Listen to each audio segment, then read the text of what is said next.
जय श्री राम बच्चों। जय Shri Ram. Class 11 chemistry chapter number 4 chemical bonding and molecular structure. बच्चों लास्ट क्लास में हम लोगों ने हाइब्रिडाइजेशन से रिलेटेड सारे मॉलिक्यूल्स ऑलमोस्ट सारे मॉलिक्यूल्स जो एनसीईआरटी में दिए हुए हैं वो मैंने तुम्हें समझा दिए थे। इसके अलावा उसी के साथ वीबीटी भी खत्म हो गया था। आज हम लोग पढ़ने जा रहे हैं मॉलिक्यूलर ऑर्बिटल थ्योरी। करें शुरू। आज हम लोग क्या पढ़ने जा रहे हैं बच्चों? मॉलिक्यूलर ऑर्बिटल थ्योरी, जिसको हम लोग क्या बोलते हैं? MOT। ये थ्योरी हमारे पास कब आई बच्चों? 1932 में। तुम्हारे पास आ जाइए लेकिन, ठीक है। 1932 में F hood and RS Mulliken ने मिलकर ये थ्योरी हमको दी थी। समझ में आ रहा है? हालांकि ये सब चीजें तुमसे कोई पूछेगा नहीं, पर बता दे रहा हूं। अब एक बात दिमाग में फिट कर लो, आज हम लोग एक बिल्कुल ही नई थ्योरी पढ़ने जा रहे हैं। कुछ समझ में आया? हमने VSEPR पढ़ा था, उसको साइड कर दो, अपने दिमाग से निकाल दो। समझ में आ रहा है? हम मॉलिक्यूलर ऑर्बिटल थ्योरी पढ़ रहे हैं, एक नई थ्योरी जिसका पीछे का जो भी हमने पढ़ा उससे कोई लेना देना नहीं है। जैसे हमने VBT भी पढ़ी थी, हाइब्रिडाइजेशन था उसके अंदर, तो इसका उससे कोई लेना देना नहीं है भाई। मॉलिक्यूलर ऑर्बिटल थ्योरी क्या समझ में आ रहा है? एक नई थ्योरी है, अपने आप में एक नई कुछ उसने बनाया है सिस्टम ऐसा कि जिसके द्वारा वो मॉलिक्यूल को समझाना चाह रहा है कि मॉलिक्यूल ऐसे बनता है, एटम ऐसे कंबाइन होते हैं, उनके बीच में सिंगल बॉन्ड बनेगा या डबल बनेगा, या उसकी शेप क्या होगी, या उसका मैग्नेटिक कैरेक्टर क्या होगा, या वो बॉन्ड बनेगा भी या नहीं बनेगा। मतलब कि कुल मिला के मॉलिक्यूल के बारे में सब कुछ ये हमको बताएगा। ठीक वैसे ही जैसे हमने VBT में पढ़ा था, हाइब्रिडाइजेशन में, VSEPR में, वैसे ही एक अलग नई थ्योरी है। तो अगर मान लो कोई ऐसा बच्चा तुम में से है जिसको VBT नहीं आता, हाइब्रिडाइजेशन नहीं आता, या चैप्टर के पीछे के कुछ टॉपिक नहीं आते, तो ये मत सोचना कि ये कुछ हमको समझ में नहीं आएगा।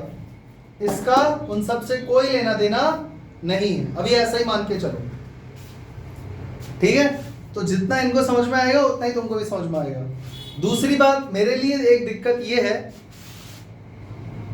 इन ऑनलाइन वाले बच्चों के लिए कि मैंने ये टॉपिक आज से पहले सिर्फ ऑफलाइन ही पढ़ा है, और ऑफलाइन में तो कुछ भी बोल दो, कैसा भी बोल दो, 10 बार सेंटेंस रिपीट कर दो, चल जाता है। मैंने ऑनलाइन कभी इसको ये टॉपिक नहीं पढ़ा है, तो मुझे ठीक से नहीं समझ में आ रहा कि मैं ये समझाऊं कैसे। पर मुझे अपने ऊपर इतना भरोसा है कि कम से कम 2 क्लास तो लग जाएगी इसको समझाने में। मॉलिक्यूलर ऑर्बिटल थ्योरी में आज की क्लास और अगली 1 क्लास और लगेगी। अगर ये 2 वीडियो तुम लोग देख लेते हो, और अगर तो मैं गारंटी देता हूं तुम्हें पक्का समझ में आ जाएगा। और तुम लोग ये वीडियो दोबारा देखने जरूर आओगे, देख लेना एग्जाम से पहले, चाहे वो फाइनल एग्जाम हो, चाहे वो तुम्हारे मिड टर्म की एग्जाम हो। MOT पढ़ने तुम इस वीडियो पे पक्का दोबारा आओगे, ठीक है? तो मैं कुछ समझाने जा रहा हूं अपनी तरफ से, उसको ध्यान से सुनना, सब समझ में आ जाएगा गारंटी के साथ। और बहुत ज्यादा डिटेल में हमको जाना भी नहीं है। समझ में आ रहा है? मतलब ये जो है ना, इसमें न्यूमेरिकल पार्ट नहीं है कुछ भी, पूरा थ्योरेटिकल है। तो थ्योरेटिकल चीज थ्योरी में हिंदी में समझा दी जाएगी तो आ जाएगी समझ में। इतने तो कोई मूर्ख नहीं है। समझ में आ गया? चले आगे। तो बच्चों आ जाओ यहाँ पे। एक नई थ्योरी जो मॉलिक्यूल के बारे में समझाने जा रही है, उसका नाम है मॉलिक्यूलर ऑर्बिटल थ्योरी। थ्योरी तो ठीक है, चलो एक थ्योरी है, हम पढ़ने जा रहे हैं। इसमें सबसे पहले हमको क्या मिला बच्चों? Molecular orbital.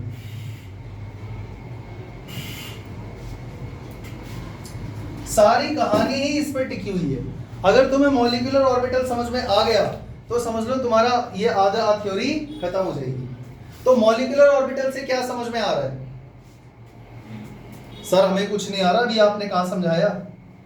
अच्छा, एटॉमिक ऑर्बिटल तो सुना होगा, atomic orbital, S orbital, P orbital, D orbital पढ़ा है?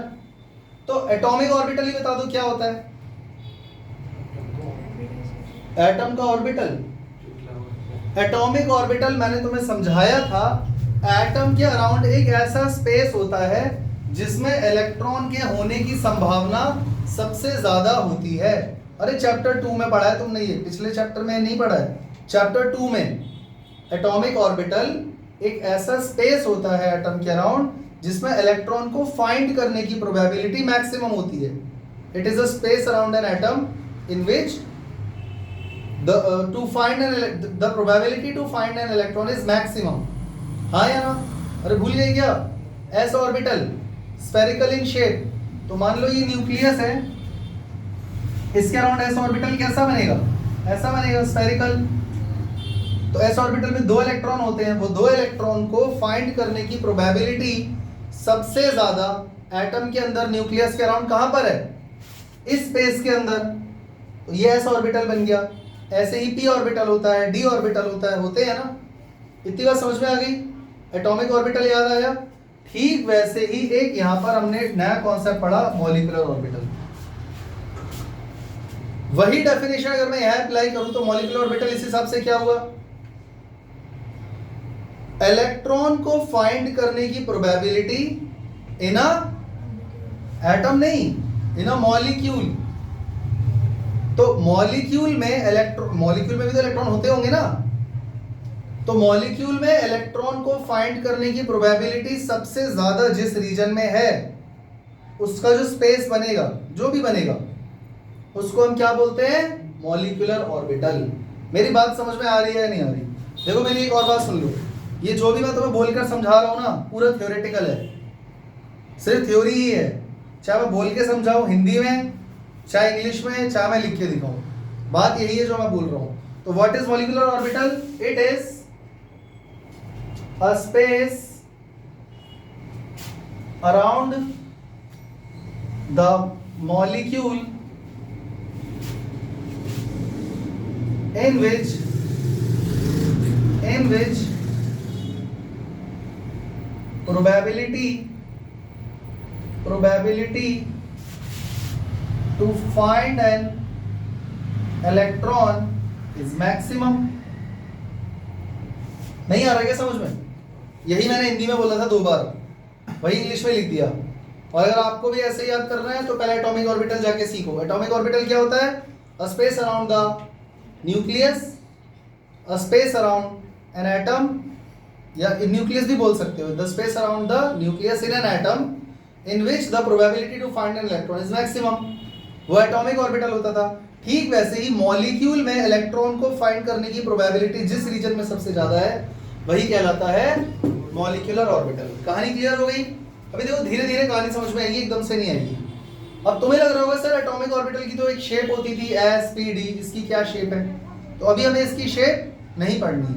अगला सवाल ये है कि मॉलिक्यूलर ऑर्बिटल आया कहां से, ये बना कैसे? तो देखो बच्चों, हाइब्रिडाइजेशन पढ़ते वक्त हमने ये पढ़ा था कि जितने भी एटॉमिक ऑर्बिटल कंबाइन होते हैं उतने ही हाइब्रिडाइज ऑर्बिटल बनते हैं. याद है कि भूल गए? अरे पिछली 2 क्लासों में यही समझाया मैंने, तुम्हें भूल गए क्या? एक एस, 3 पी, एक डी ऑर्बिटल मिलकर 3 और 1 4 1 5 sp3d हाइब्रिडाइज्ड ऑर्बिटल बनते हैं. यानी एक हाइब्रिडाइज्ड ऑर्बिटल अगर ऐसा नजर आ रहा है तो 5 कैसे नजर आएंगे? ऐसे. अरे हाइब्रिडाइजेशन में यही तो किया था हमने पूरा टाइम, भूल गए? तो ये हाइब्रिडाइज्ड ऑर्बिटल याद है कि भूल गए? ये वाला क्या था हाइब्रिडाइज्ड ऑर्बिटल? हाइब्रिडाइज्ड ऑर्बिटल वह ऑर्बिटल है जो बॉन्डिंग में पार्टिसिपेट करेगा, ओवरलैपिंग में पार्टिसिपेट करेगा. और ये तब बनता है जब असली के एटॉमिक ऑर्बिटल कंबाइन होते हैं. क्योंकि असली एटॉमिक ऑर्बिटल यानी sp_d वाले वो बॉन्डिंग में पार्टिसिपेट नहीं करते, वो ओवरलैपिंग में पार्टिसिपेट नहीं करते. वो कंबाइन होते हैं, अपनी एनर्जी को रिडिस्ट्रीब्यूट करते हैं और क्या तैयार करते हैं? Hybridised orbital. और ये करता है फिर बॉन्डिंग में पार्टिसिपेट. याद है कि भूल गए? पक्का याद है? तो अगर तुम्हें ये वाली बात याद है तो अब तुम्हें मॉलिक्यूलर ऑर्बिटल भी समझ में आ गया होगा. क्योंकि एक बिल्कुल ही अलग नई थ्योरी है, तो ये अब उसको छोड़ दो, उसको भूल जाओ, वो तुम्हें समझाने के लिए बताया था. यहां पर ये बोला गया कि जब atomic orbital similar energy, similar shape, similar orientation वाले प्योर एटॉमिक ऑर्बिटल्स जब कंबाइन होंगे तब क्या बनेगा? यहां पर एक क्या बनेगा? Molecular orbital. आगे बात समझ में आसान है ना? वहां पर हाइब्रिडाइज ऑर्बिटल पढ़ रहे थे हम लोग, वो हाइब्रिडाइजेशन था, यहाँ पर उसको मॉलिक्यूलर ऑर्बिटल बोल दिया। यानी कि मॉलिक्यूलर ऑर्बिटल कब बनेगा बच्चों?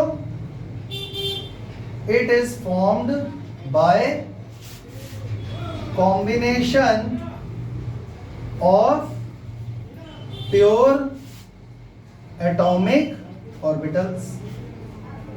आ गई बात समझ में? उसको ज्यादा बेहतर तरीके से लिखना है तो आप ऐसे लिख सकते हो, व्हेन टू और more atomic orbitals of similar energy, shape and orientation combine, comma, redistribute their energy to form a molecular orbital।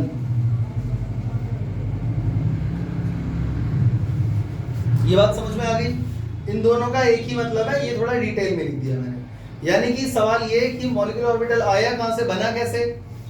तो जब सिमिलर एनर्जी वाले एटॉमिक ऑर्बिटल कंबाइन होंगे तो मॉलिक्यूलर ऑर्बिटल बन जाएगा। आगे बात समझ में? आसान है भाई, सिंपल सी बात है। मॉलिक्यूल में मॉलिक्यूलर ऑर्बिटल होते हैं, एटम में एटॉमिक ऑर्बिटल होते हैं। अब ये मॉलिक्यूलर ऑर्बिटल कैसे बना, तो कॉमन सेंस लगाओगे तो भी समझ में आ जाएगा। एटॉमिक ऑर्बिटल के मिलने से ही तो बनेगा, क्योंकि मॉलिक्यूल बना किससे? एटम से। एक मॉलिक्यूल में दो या दो से ज्यादा एटम ही तो होते हैं, तो असल में एटम ही तो जुड़ रहे हैं। तो एटम का क्या जुड़ रहा है? एटॉमिक ऑर्बिटल, तभी मॉलिक्यूल बन रहा है। ये बोला इस थ्योरी के अंदर। ये बात समझ में आ गई? चले आगे। एक एटम की अगर बात करें, अच्छा तुम्हें समझ में आ रहा है? कंफ्यूज तो नहीं हो रहे? पक्का ना? मैं स्लो मोशन में इसीलिए समझा रहा हूं ताकि कुछ गलत ना तुम्हारे दिमाग में चला जाए। इसकी डेफिनेशन समझाने के लिए मैंने एटॉमिक ऑर्बिटल की डेफिनेशन की हेल्प ली। ये कैसे बनता है ये समझाने के लिए मैंने तुम्हें हाइब्रिडाइज ऑर्बिटल का एग्जांपल दिया। क्लियर है ना? उससे उसके जैसा मत समझ लेना, बस खाली समझने के लिए उसका एग्जांपल लिया जा रहा है। अच्छा, अब हम बात कर रहे हैं, सुनो, अगर एक एटम की बात करें, मॉलिक्यूल को छोड़ दो, अभी मॉलिक्यूल की बात नहीं कर रहे, एक एटम की बात कर रहे हैं। एक एटम के अंदर बहुत सारे इलेक्ट्रॉन होते होंगे। एटम की बात कर रहा हूं, मैग्नीशियम को ही ले लो भाई। मैग्नीशियम का एटॉमिक नंबर 12 है, तो उसमें 12 इलेक्ट्रॉन तो होंगे ना। एक एटम के भी तो बहुत सारे इलेक्ट्रॉन होते हैं। एक एटम के बहुत सारे जो ये इलेक्ट्रॉन्स हैं, वो सारे इलेक्ट्रॉन किसके अराउंड घूम रहे हैं? एक न्यूक्लियस के अराउंड। मेरी बात समझ पा रहे हो? बहुत कॉमन और आसान सी बात है, वो मैं बढ़ा चढ़ा के बोल रहा हूं, इसलिए तुम्हें डर लग रहा है ऐसे करके सुन रहे हो। अरे एक एटम के अंदर जितने भी इलेक्ट्रॉन होंगे वो सारे एक ही न्यूक्लियस के चक्कर काटेंगे ना। एक ही न्यूक्लियस होगा एक एटम के अंदर। लेकिन बच्चों मॉलिक्यूल में क्या होता है, मान लो ये दो तीन अलग अलग एटम है, ये तीनों पास पास आए कंबाइन होने के लिए, और इन तीनों के एक एक न्यूक्लियस भी है, और इन तीनों को मिला के क्या बन गया बच्चों? एक बड़ा सा मॉलिक्यूल। तो इस मॉलिक्यूल में के सेंटर पे क्या है बच्चों? तीन न्यूक्लियस, और इनके जितने भी इलेक्ट्रॉन थे, जैसे इसके 12 हैं, इसके 6 हैं, इसके 10 हैं, मान लो। मेरी बात समझ पा रहे हो? तीन अलग अलग एटम से मिला के मॉलिक्यूल बना है, मान लो। कोई एग्जांपल ले लेते हैं, ठीक है, जैसे BeCl2। तो उसमें जब हम सिंगल एटम की बात करेंगे, तो एक एटम की अगर हम बात करें तो सारे इलेक्ट्रॉन सिर्फ एक ही न्यूक्लियस के चक्कर लगा रहे हैं, यानी यूनि न्यूक्लिएटेड स्ट्रक्चर है। लेकिन इनसे मिलकर जो मॉलिक्यूल बना, तो इस थ्योरी ने ये बोला कि मॉलिक्यूल जो है उसमें कितने सेंटर होंगे? 3। भाई सिंगल एटम का सेंटर तो एक ही है, पर अगर मॉलिक्यूल की बात करें तो उसके कितने सेंटर होंगे? उतने ही जितने एटम मिलाकर के वो बनाया गया है। जैसे मैंने यहाँ पे 3 एटम मिलाए, तो कितने सेंटर हो गए? 4 एटम होते तो 2 एटम होते तो, समझ गए? तो क्या ये मल्टी सेंटर्ड या मल्टी न्यूक्लिएटेड स्ट्रक्चर हो गया? और बच्चों इसके 12 इलेक्ट्रॉन थे, इसके 6 थे, इसके 10 थे, टोटल कितने हो गए? कितने हो गए टोटल? पक्का? 12 से 18 और 10 28 इलेक्ट्रॉन, टोटल हो गए 28 इलेक्ट्रॉन। तो ये 28 इलेक्ट्रॉन यहाँ पर चक्कर लगाएंगे। ये 28 इलेक्ट्रॉन, ये रहे बहुत सारे इलेक्ट्रॉन है, ये चक्कर लगा रहे हैं। कुछ समझ में आया या नहीं आया? इस थ्योरी में क्या बोला गया? ये बोला गया कि जिस प्रकार एक एटम में सभी इलेक्ट्रॉन सिर्फ एक ही न्यूक्लियस के चक्कर लगाते हैं, एक ही न्यूक्लियस से इन्फ्लुएंस होते हैं, ठीक उसी प्रकार मॉलिक्यूल के अंदर सारे इलेक्ट्रॉन, टोटल इलेक्ट्रॉन किसके चक्कर लगाते हैं? मल्टी न्यूक्लिएटेड सेंटर के। समझ में आ गया? और उसमें कितने न्यूक्लियस होंगे या कितने सेंटर होंगे? उतने ही जितने एटम मिलाकर वो मॉलिक्यूल बना है। बात समझ में आ गई? ये बात सबको समझ में आई या नहीं आई? पक्का? ठीक है, एक पॉइंट ये हो गया। चलो वापस मॉलिक्यूलर ऑर्बिटल पे आते हैं। बच्चों हाइब्रिडाइजेशन का ही अगर मैं एग्जांपल दूं तो जरा याद करो, अगर एक s और 3 p ऑर्बिटल मिलाए जाए और एक d, तो हाइब्रिडाइज्ड ऑर्बिटल कितने बनते थे बच्चों? 5। इतना तो याद होगा। जितने एटॉमिक ऑर्बिटल कंबाइन होंगे एग्जैक्टली उतने ही हाइब्रिडाइज्ड ऑर्बिटल बना करते थे। ये तो याद होगा। ठीक उसी प्रकार यहां पर भी जितने एटॉमिक ऑर्बिटल कंबाइन होंगे एग्जैक्टली उतने ही मॉलिक्यूलर ऑर्बिटल बनेंगे। यहां भी वो चीज सेम है, मतलब कि नंबर ऑफ मॉलिक्यूलर ऑर्बिटल्स किसके इक्वल होगा? Number of atomic orbitals which combine. जितने भी एटॉमिक ऑर्बिटल कंबाइन हुए हैं उतने ही यहां पर भी मॉलिक्यूलर ऑर्बिटल बनेंगे। आगे बात समझ में? चले आगे। बच्चों मॉलिक्यूलर ऑर्बिटल जो यहां पर बनेंगे ना, वो 2 टाइप के बनेंगे। मॉलिक्यूलर ऑर्बिटल कितने टाइप के होते हैं? 2। एक होता है बॉन्डिंग मॉलिक्यूलर ऑर्बिटल, शॉर्ट में एमओ लिख रहा हूं, और एक होता है एंटी बॉन्डिंग मॉलिक्यूलर ऑर्बिटल। फिर से सुनो, जितने भी एटॉमिक ऑर्बिटल कंबाइन होंगे, मर्ज होंगे, जुड़ेंगे, मिलेंगे, एग्जैक्टली उतने ही मॉलिक्यूलर ऑर्बिटल बनेंगे। ये तो कोई बहुत मुश्किल नहीं है, आसान है।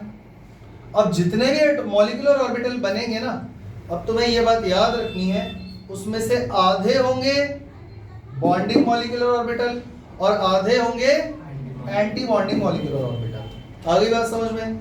एक एग्जांपल दूं। मान लो बच्चों 6 एटॉमिक ऑर्बिटल कंबाइन हुए, 6 एटॉमिक ऑर्बिटल कंबाइन हो गए, तो बच्चों मॉलिक्यूलर ऑर्बिटल भी कितने बनेंगे? 6 ही बनेंगे। ये तो क्लियर है? ये वाला सेंटेंस तो क्लियर है? अब बच्चों ये जो मॉलिक्यूलर ऑर्बिटल 6 बने हैं, इनमें से 3 कौन से होंगे? 3 होंगे BMO, यानी कि बॉन्डिंग मॉलिक्यूलर ऑर्बिटल, और उसमें से बाकी के 3 क्या होंगे?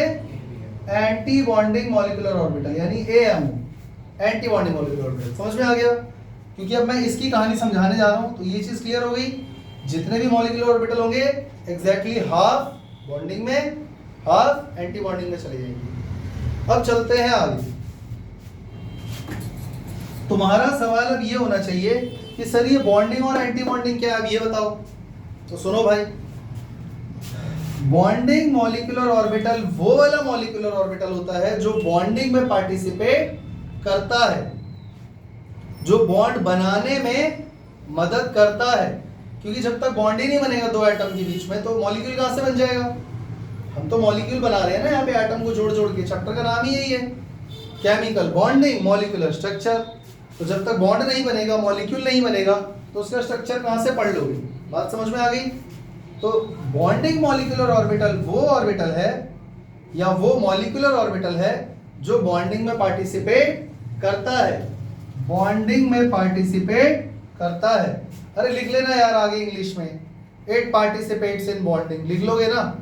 और ये बॉन्डिंग में पार्टिसिपेट नहीं करता, यानी ये बॉन्ड बनाने में मदद करता है, ये बॉन्ड बनाने में मदद नहीं करता। हिंदी में भी लिख सकते हो नोट डाल के। नोट्स वाली कॉपी में तुम क्या नोट्स बना रहे हो कोई चेक करने नहीं आ रहा, अपनी समझ के लिए बना रहे हो बस। समझ गए ना? ये बॉन्डिंग में मदद नहीं करता। समझ गए बच्चों? याद रखना, इसकी जो एनर्जी होती है वो लो होती है और इसकी एनर्जी कैसी होती है?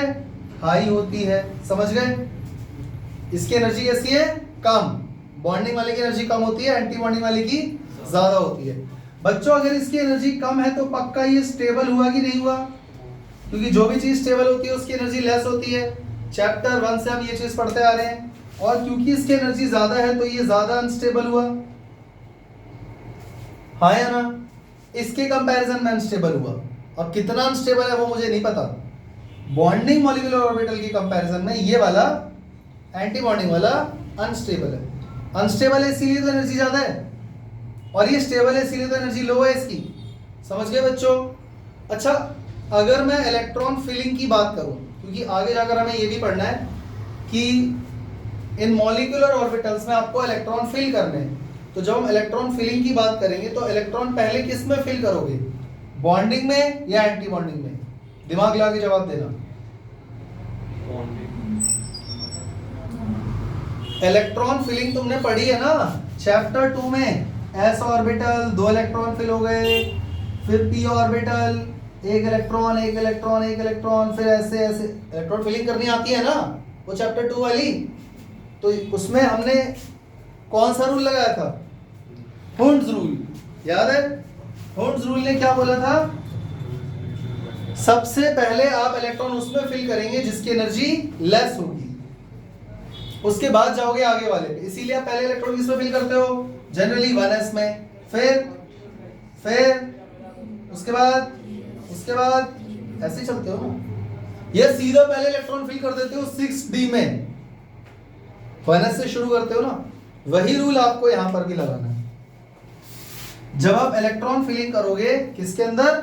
मॉलिक्यूलर ऑर्बिटल के अंदर। इस बार आप इलेक्ट्रॉन किसमें फिल करने जा रहे हो? मॉलिक्यूलर ऑर्बिटल में। यहाँ कोई एटॉमिक ऑर्बिटल नहीं है, अब हम मॉलिक्यूलर ऑर्बिटल पढ़ रहे हैं। तो आप इलेक्ट्रॉन किसमें पहले फिल करोगे, इसमें या इसमें? ऑब्वियसली उसमें जिसकी एनर्जी लो होगी भाई। किसकी एनर्जी लो है? तो पहले इसमें इलेक्ट्रॉन फिलिंग होगी, electron filling first in BMO। समझ गया ना? ये डिफरेंशियल बना लें। देखो ये 4 पॉइंट हो गए। एक, ये टिक मैंने क्यों मारा था? ये बॉन्डिंग में पार्टिसिपेट करता है, ये बॉन्ड बनाने में मदद करता है, ये नहीं करता। एक पॉइंट ये हो गया, एक पॉइंट एनर्जी वाला हो गया, एक अनस्टेबिलिटी स्टेबिलिटी का। और इलेक्ट्रॉन पहले किसमें फर्स्ट फिल होगा? BMO में, और इसमें इलेक्ट्रॉन विल फिल लेटर, इसमें इलेक्ट्रॉन आएगा बाद में। आगे बात समझ में? पक्का? चले आगे। अब तुम्हें लग रहा होगा सर आपने क्या समझा दिया, हमको ये सब नहीं आता था, आपने हमारा मेमोरी कार्ड भर दिया। देखो सिलेबस का पार्ट है, पढ़ना तो पड़ेगा। और ये पूरा थ्योरेटिकल है, बुक में भी एज इट इज ही दिया हुआ है। अभी हम बुक से भी पढ़ने जा रहे हैं, ठीक है? लेकिन पहले आपको ये समझना पड़ेगा, ये बेस बना के चलना पड़ेगा, तभी हम इसको आगे कंटिन्यू कर सकते हैं। करें शुरू? तो बच्चों आप एनसीईआरटी में चेक करो, आपको एक ऐसा पेज मिलेगा। जो लोग वीडियो देख रहे हैं उनसे मैं ये कहना चाहता हूँ कि जैसे जैसे मैं बता रहा हूँ वैसे ही वैसे सुनो, उसी हिसाब से चलो। पेज नंबर ये निकालो, उसमें इस टॉपिक पे जाओ, जो भी लाइनें मैं रीड कर रहा हूँ उनको ध्यान से सुनो और समझो, पक्का सब समझ में आ जाएगा। मिला बच्चों? एक टॉपिक है मॉलिक्यूलर ऑर्बिटल थ्योरी, मिल गया? मैं यहां से एक एक पॉइंट स्लो मोशन में रीड करने जा रहा हूं, ध्यान से सुनना। बुक का है, ले लो ना, उससे दे दो उसको, तुम्हारी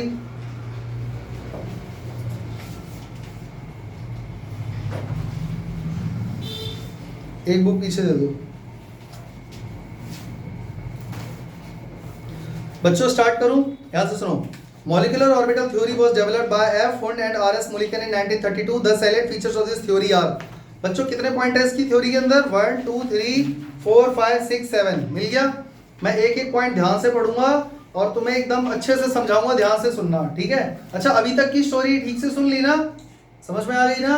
चलो point number 1। Electron in a molecule are present in various molecular orbital as the electron of atom are present in various atomic orbital। बच्चों याद करो, सबसे पहले मैंने तुम्हें यही समझाया था, जिस प्रकार एटम के अंदर इलेक्ट्रॉन फाइंड करने की प्रोबेबिलिटी सबसे ज्यादा एटॉमिक ऑर्बिटल में होती है, ठीक उसी प्रकार मॉलिक्यूल में इलेक्ट्रॉन फाइंड करने की प्रोबेबिलिटी सबसे ज्यादा कहां पर होगी? मॉलिक्यूलर ऑर्बिटल में। कोई दिक्कत? दोबारा बोलूं? Point number 2, atomic orbitals of comparable energy and proper symmetry combine to form molecular orbital. बच्चों चेक करो, मैंने तुम्हें समझाया था कि आखिर मॉलिक्यूलर ऑर्बिटल बने कैसे, और मैंने कहा था जब 2 या 2 से ज्यादा atomic orbital similar energy, shape और ओरिएंटेशन वाले कंबाइन होते हैं तब बनता है मॉलिक्यूलर ऑर्बिटल। क्लियर हो गया? दोबारा रीड करूं? तीसरा point, while an electron in an atomic orbital is influenced by one nucleus, ये मैंने डायग्राम बना के समझाया था यहाँ पे। एटम में इलेक्ट्रॉन्स किससे इन्फ्लुएंस्ड है? एक न्यूक्लियस से, क्योंकि एटम के अंदर एक ही न्यूक्लियस होता है। In a molecular orbital, it is influenced by two or more nuclei depending upon the number of atom in molecule. Molecule के अंदर क्या होता है, वो सारे इलेक्ट्रॉन्स किससे इन्फ्लुएंस्ड है? बहुत सारे न्यूक्लियस से, बहुत सारे सेंटर हैं जो इस बात पर डिपेंड करते हैं कि कितने एटम कंबाइन हुए हैं। जैसे मैंने 3 एटम कंबाइन कर दिए थे तो 3 न्यूक्लियस हो गए थे। फिर आगे और भी लिखा हुआ है 10, atomic orbital is monocentric while molecular orbital is polycentric. तो एटॉमिक ऑर्बिटल कैसा हुआ? सिंगल सेंटर्ड वाला। और मॉलिक्यूलर ऑर्बिटल क्या हुआ? पॉलीन्यूक्लिएटेड, क्योंकि इसमें बहुत सारे न्यूक्लियस हैं। क्लियर हुआ कि नहीं? दोबारा समझाऊं। Point number 4, the number of molecular orbital formed is equal to the number of combining atomic orbitals. बच्चों चेक करो ये क्या लिखा है, number of molecular orbital is equal to number of atomic orbital जो कि कंबाइन हुए हैं। यानी अगर 10 एटॉमिक ऑर्बिटल कंबाइन हो रहे हैं तो कितने मॉलिक्यूलर ऑर्बिटल बनेंगे? 10। उसके आगे लिखा है when two atomic orbitals combine, two molecular orbitals are formed। अगर 2 एटॉमिक ऑर्बिटल कंबाइन होंगे तो 2 मॉलिक्यूलर ऑर्बिटल बनेंगे।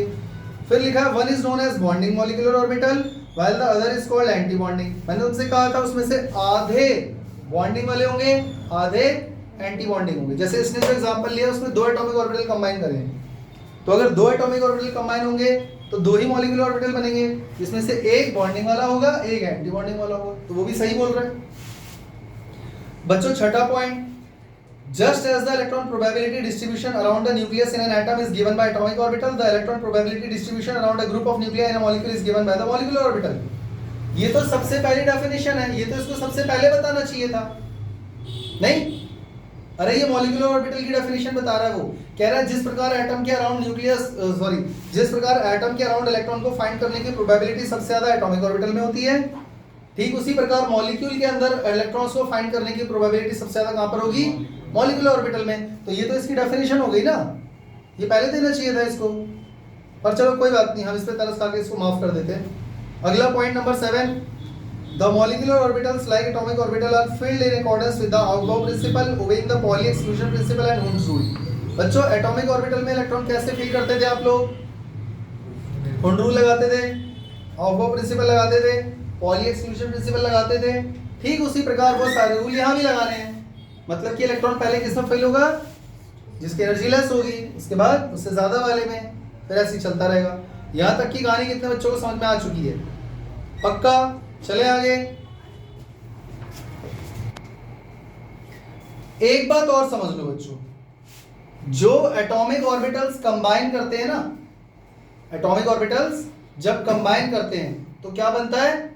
बॉन्डिंग वाला मॉलिक्यूलर ऑर्बिटल या फिर एंटी बॉन्डिंग वाला। तो एक बात और याद रखना, बॉन्ड, देखो मैं यहाँ लाइन डाल देता हूं दोनों के बीच में। जो बॉन्डिंग वाला मॉलिक्यूलर ऑर्बिटल है ना, उसमें दोनों एटॉमिक ऑर्बिटल को साई से डिनोट करते हैं, साई ए और साई बी। इन दोनों के बीच में प्लस का साइन आएगा, समझ गए? और इससे क्या बनेगा? Bonding molecular orbital.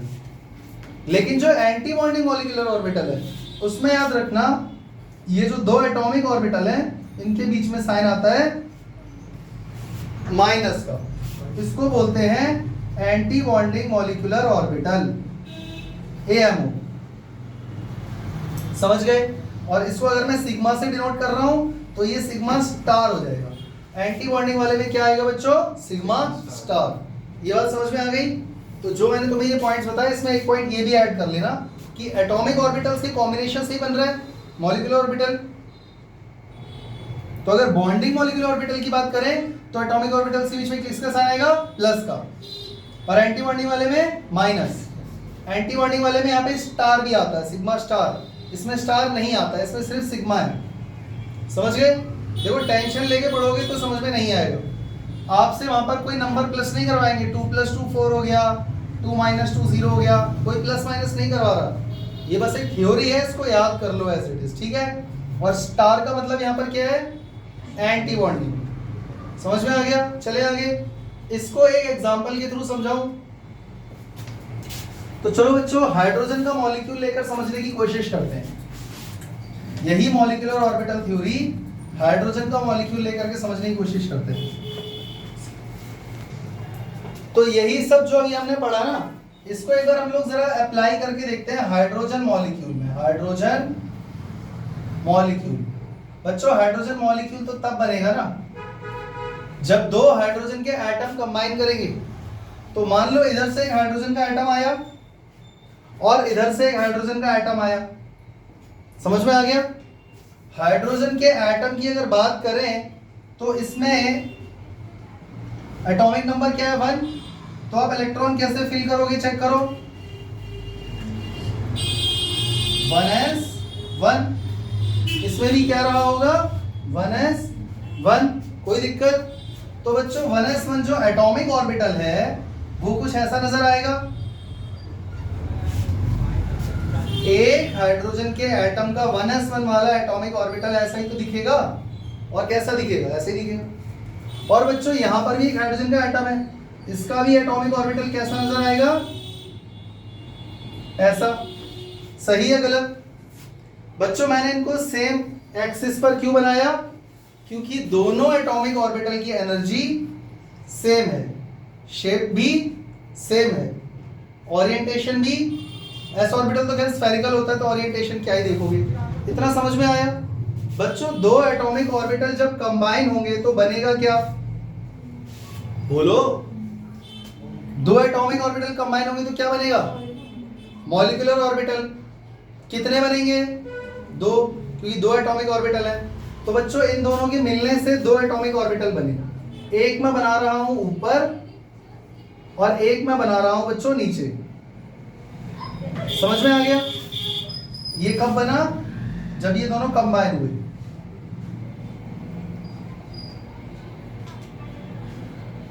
यानी इन दोनों के कॉम्बिनेशन से ये दो एटॉमिक और मॉलिक्यूलर ऑर्बिटल बन गए। तो बच्चों इसकी ये नीचे क्यों बनाया मैंने? क्योंकि इसकी एनर्जी कम है, मतलब कि ये स्टेबल है, मतलब कि ये पक्का बॉन्डिंग मॉलिक्यूलर ऑर्बिटल है। आ गई बात समझ में? और ये ऊपर बनाया गया है, इसका मतलब ये हुआ कि पक्का इसकी एनर्जी ज्यादा है, ये अनस्टेबल है या लेस स्टेबल भी बोल सकते हो, और पक्का ये एंटी बॉन्डिंग मॉलिक्यूलर ऑर्बिटल है। बोलो हाँ। अगर ये बॉन्डिंग वाला है तो इसको सिग्मा से डिनोट करेंगे, हाँ या ना? मान लो इस ऑर्बिटल का नाम है साई ए, इसका नाम है साई बी, तो यहाँ पे क्या आएगा बच्चों? साई ए प्लस साई बी। नहीं आ रहा समझ में? और अगर ये एंटी बॉन्डिंग है तो इसको किससे डिनोट करेंगे? सिग्मा स्टार से। यहाँ पर साई ए माइनस साई बी आएगा। आ गई बात समझ में?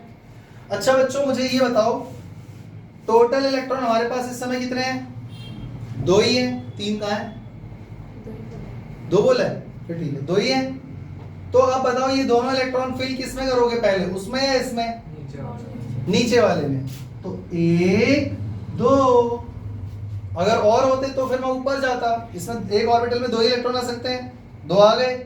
तो बॉन्डिंग वाले में कितने इलेक्ट्रॉन आ गए? 2। एंटी बॉन्डिंग में एक भी नहीं आया। अच्छी बात है ना, है मुझे क्या करना है? समझ में आ रहा है? तो ये बन गया तुम्हारा हाइड्रोजन का मॉलिक्यूल। अब यहाँ पे हाइड्रो देखो, अभी हमने पूरा नहीं पढ़ा है, अभी हमने मॉलिक्यूलर ऑर्बिटल थ्योरी पूरी नहीं पढ़ी है।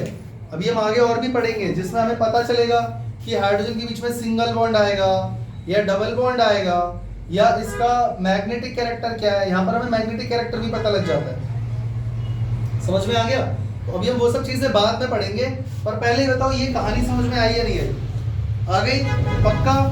तो बच्चों आप चेक करो एनसीईआरटी में यहाँ पर एक डायग्राम दिया हुआ है, ये रहा, मिला? ये देखो मिल गया। अब जरा चेक करो, सबसे लेफ्ट में कौन है? साई ए, राइट में साई बी। देखो ये रहा साई ए, ये रहा साई बी। फिर बच्चों इन दोनों के मिलाने से 2 मॉलिक्यूलर ऑर्बिटल बने। नीचे वाला सिग्मा है, ऊपर वाला सिग्मा स्टार है, कोई दिक्कत? और ऊपर लिखा भी है anti bonding orbital higher energy than that of atomic orbitals, और नीचे वाला bonding orbital lower energy than the atomic orbital. और बच्चों इस ग्राफ में एक और चीज नोट करो, सबसे लेफ्ट में यहाँ पर ऐसे दिया हुआ है एक एरो, और यहाँ पर लिखा हुआ है इंक्रीजिंग एनर्जी, यानी जैसे जैसे आप ऊपर जाएंगे एनर्जी इंक्रीज होती चली जाएगी। तो भैया एंटी बॉन्डिंग मॉलिक्यूलर ऑर्बिटल की एनर्जी तो एटॉमिक ऑर्बिटल से भी ज्यादा निकली और बॉन्डिंग वाले की दोनों से कम, तो पहले इसलिए इलेक्ट्रॉन इसमें फिल हो गया। आ गया समझ में? आ गया समझ में? अब हमें इलेक्ट्रॉनिक कॉन्फ़िगरेशन सीखनी है मॉलिक्यूलर ऑर्बिटल की, जो कि हमारा अगला टॉपिक है। अच्छा, यहां तक की कहानी क्लियर है? चले आगे पक्का?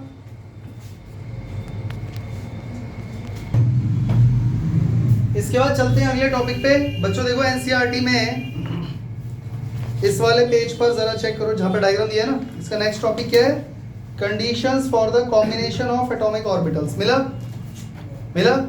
अब बताओ बच्चों, ये हेडिंग डालकर इसके अंदर 3 पॉइंट दिए हुए हैं, पॉइंट नंबर 1, 2, 3। ये तीनों उठा के बोर्ड पे लिखूं या मैं यहीं से समझा दूं? कोई दिक्कत तो नहीं है? कॉपी में लिख लोगे?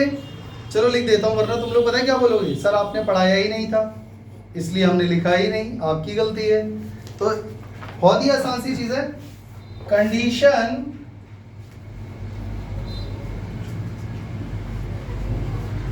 For the combination of atomic orbitals.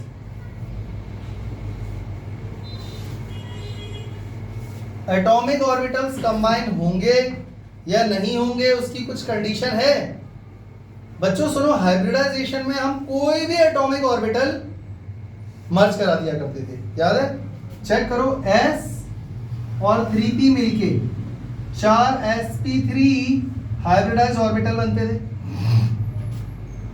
जबकि चेक करो, S की शेप और P की शेप बहुत अलग अलग है, और P के अंदर भी बहुत सारी शेप होती हैं, px, py, pz, हाँ या ना?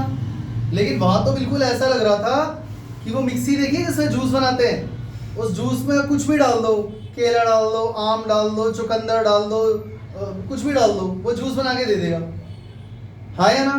तो हाइब्रिडाइजेशन में यही हो रहा था, आप कोई भी एटॉमिक ऑर्बिटल डाल दो उसमें, बस नाम के लिए लिख देते थे कि हाँ स्लाइटली डिफरेंट एनर्जी। यहाँ पर ऐसा नहीं है बच्चों, मॉलिक्यूलर ऑर्बिटल जब बनेंगे ना तो उसके लिए एटॉमिक ऑर्बिटल को कंबाइन तो होना पड़ेगा, लेकिन आप ऐसे ही रैंडमली कोई भी एटॉमिक ऑर्बिटल्स को मिक्स नहीं करा सकते, कुछ कंडीशन है यहाँ पर।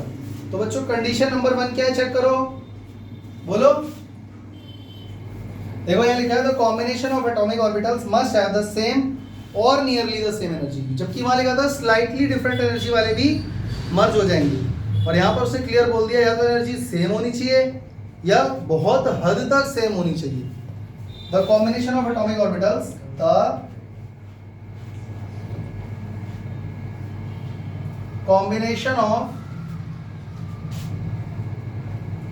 atomic orbitals must have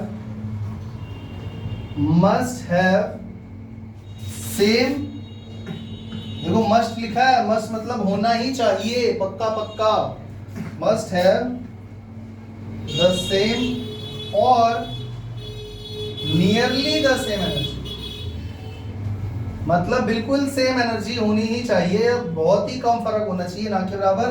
तो हम यही मान के चलेंगे कि एनर्जी बिल्कुल एग्जैक्टली सेम होनी चाहिए, तभी वो मर्ज होंगे एटॉमिक ऑर्बिटल, वरना नहीं। पहला पॉइंट। दूसरा, अच्छा इसका मतलब ये नहीं हुआ कि अगर 1s ऑर्बिटल मर्ज होना चाहता है तो वो 1s के साथ ही होगा। अच्छा 1s वाला ऑर्बिटल 2s के साथ मर्ज हो जाएगा, क्यों? दोनों s ऑर्बिटल है, शेप सेम नहीं है और एनर्जी में थोड़ा सा तो फर्क है 1s 2s का, तो ये एटॉमिक ऑर्बिटल मर्ज नहीं होंगे, क्योंकि वहां उसने साफ बोल दिया मस्ट हैव सेम एनर्जी और नियरली द सेम एनर्जी, तो 1s के साथ 2s भी मर्ज। आ गई बात समझ में? तो इसका ये मतलब था। दूसरा पॉइंट इसने क्या बोला, the combining atomic orbitals must have the same symmetry about the molecular axis, the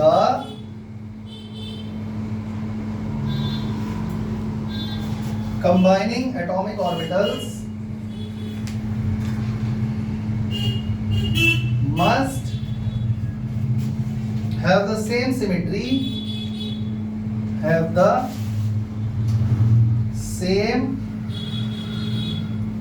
symmetry about the molecular axis, about the molecular axis, बच्चों जरा याद करो, हाइब्रिडाइजेशन में S के साथ P भी मर्ज हो जाता था। 1s और 3p की अगर बात करें तो पहली बात तो इनकी एनर्जी में बहुत फर्क है, और P के अंदर भी अगर हम चेक करें बच्चों तो px, py, pz तीनों अलग अलग हैं, तीनों का ओरिएंटेशन अलग अलग है इंटरन्यूक्लियर एक्सिस के अराउंड, हाँ या ना? लेकिन फिर भी ये सारे मर्ज हो जाते थे। वही मिक्सी वाला एग्जांपल, सब डाल दिया उसमें, सब मिक्स हो गए, सब रीडिस्ट्रीब्यूट करके एनर्जी हाइब्रिडाइज ऑर्बिटल बना देते थे। पर यहां पर ऐसा नहीं है, यहां पर ऐसा नहीं है। तो अब बताओ बच्चों, क्या p ऑर्बिटल के साथ p ऑर्बिटल मर्ज होगा? होगा या नहीं होगा? जरूरी नहीं है, जरूरी नहीं है कि होगा ही होगा, याद रखना ये बात। pz के साथ pz वाला होगा, px के साथ px वाला ही होगा, और py के साथ py वाला मर्ज होगा। अच्छा, px के साथ pz वाला मर्ज हो जाएगा? नहीं होगा, ये बोल रहा है। आ गई बात समझ में? और यहाँ पे इंटरन्यूक्लियर मॉलिक्यूलर एक्सिस का मतलब भी समझ लो, s ऑर्बिटल स्फेरिकल होता है, ये वाला p ऑर्बिटल pz माना जाता है। एनसीईआरटी के हिसाब से चले, देखो हमारे लिए बचपन से ही एक्स एक्सिस है, मालूम है ना? हम इसको क्या बोलते हैं? X axis. लेकिन एनसीईआरटी के हिसाब से इस चैप्टर में याद रखना, ये हॉरिजॉन्टल लाइन को क्या मानते हैं? जेड एक्सिस, ये pz है, समझ गए? और py वाला कैसा है? ये रहा py, ये y एक्सिस है, और ये हो जाएगा px, ये x एक्सिस है, और ये तो खैर अपना ये s ऑर्बिटल है, ये तो स्फेरिकल ही होता है, तो इसमें तो क्या ही देखोगे। समझ में आई बात? एनसीईआरटी के हिसाब से ये बात याद रखना, ये जो हॉरिजॉन्टल वाला है ये क्या है? pz, ये py है, और ये px है। तो px वाला px के साथ ही मर्ज होगा, py वाला py के साथ, और z वाला z के साथ। आ गई बात समझ में? पक्का? ये बात इसने बोली सेकंड पॉइंट के अंदर। ये जो मैं मिटा रहा हूं ना, ये सब बना लेना कॉपी में ताकि याद रहे।